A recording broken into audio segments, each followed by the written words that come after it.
The first thing that you'll notice about this room is the wallpaper. With the headboards, I love that idea of kind of, I know everyone talks about colour drenching, but I love that kind of pattern drenching. Although it's all over the walls, it is quite a calming room, and it's so light that it can take it. And we also felt like if you were an adult in here, you still would feel comfortable, like you weren't sleeping in a kid's bedroom, even though that is mainly what it's used for, like it's not too cutesy. And then I absolutely love keeping it within the one tone, these Beata Heyman lights. It also keeps the room feeling nice and big if you've still got the same print on the headboard. So just to make sure that we had it completely lined up, we got some of the wallpaper and basically made headboards for our upholsterer for her to essentially just copy. I think she did think we were quite nuts for, but I mean, it worked, and they look really, really satisfying every time I'm in here. The downstairs bathroom was where I think we dared to be even more adventurous. And we have the House of Hackney 360, including the ceiling of the wallpaper. And it's a big forest scene, so again, we felt like we were bringing the elements of the outside to the interior. So it's a bit crazy. I absolutely love that room as well. So this room always gets a big reaction. I think it's the wallpapering on the ceiling as well. People love staying over here. I love how the wallpaper kind of looks like a floral, but it's actually tiny shells. Yeah, super pretty. I didn't want this room to feel too cutesy and cottagey, so I think things like a bit of cast iron, the cushion, the iron lamp above the bed, it kind of stops it from feeling too pretty.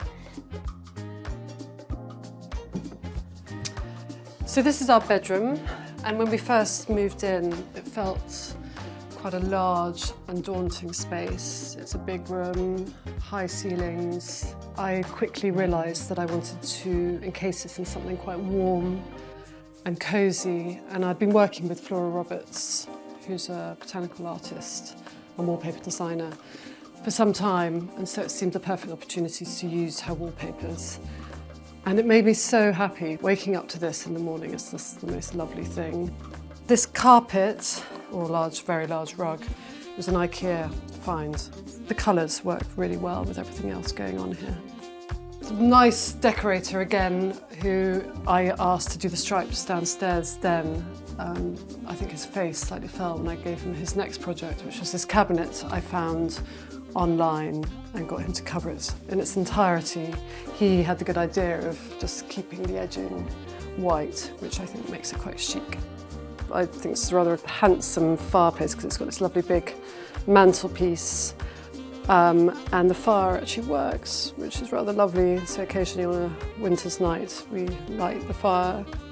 And this is my 3-year-old daughter's room. I remember being a child, the kind of novelties and the things that I found really appealing, and that sense of things being a little bit magical. Having a built-in bed felt like it was a kind of given. The wallpaper here is a Joseph Frank wallpaper that I've always loved and have always wanted to use somewhere. And I think in a funny space with pokey walls and irregular slopes, wallpaper it works really well. When we were doing the building work, it was kind of quite a last-minute decision, but we echoed the porthole window that exists in the sitting room. So I think having that aspect out, which lines up with the window in the bathroom, you kind of get that eye line outside. And the main thing here is probably this bed. I designed the fabric willow for this specific room. I kind of wanted to feel like sleeping in a big sugar bowl. Lately, the girls are playing a lot under the bed, so they have like a whole little den for themselves under there, and they spend a lot of time there. But what I really wanted to show you was the bathroom.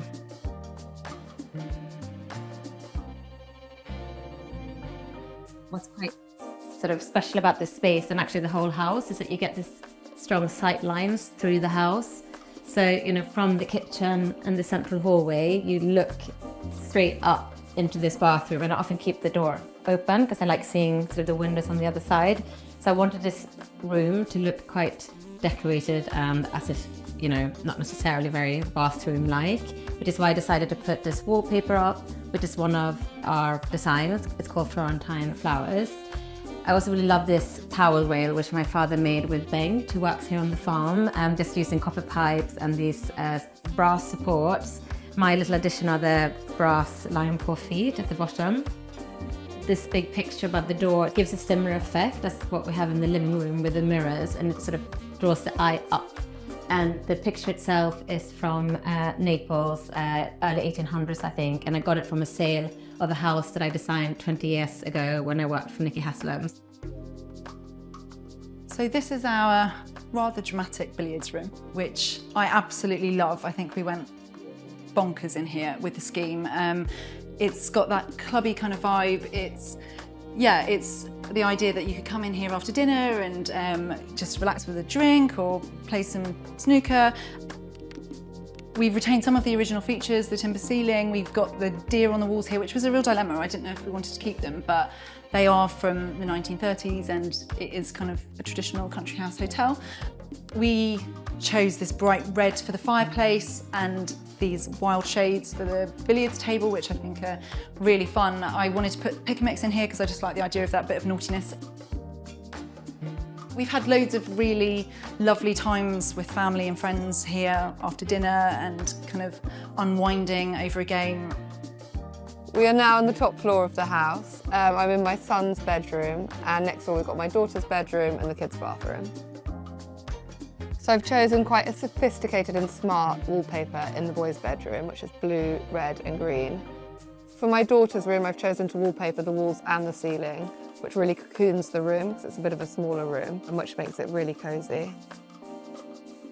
I have bed balances and headboards on all my beds. It's a really nice way of hiding the bottom of the bed, as well as adding an extra layer of colour and print and texture. With the kids' bathroom, I wanted to do something a bit more playful and a bit more fun. So I've really experimented with different patterns with the tiles, but keeping the same yellow tone just to bring it all together and make it not too hectic and busy. This is my favourite place in the house. These pictures are what I'm most proud of in our world, except of course for the people in the pictures. This is all Blondie. He has bought the most special frames and chosen every single picture that's up here. And because we couldn't get flowers to grow up the wall outside, we kind of decided to put them on the wall. Now we have roses up the wall all year round. Exactly. They're all phone pictures of the kids, of their childhoods, and we really do them every Christmas, basically.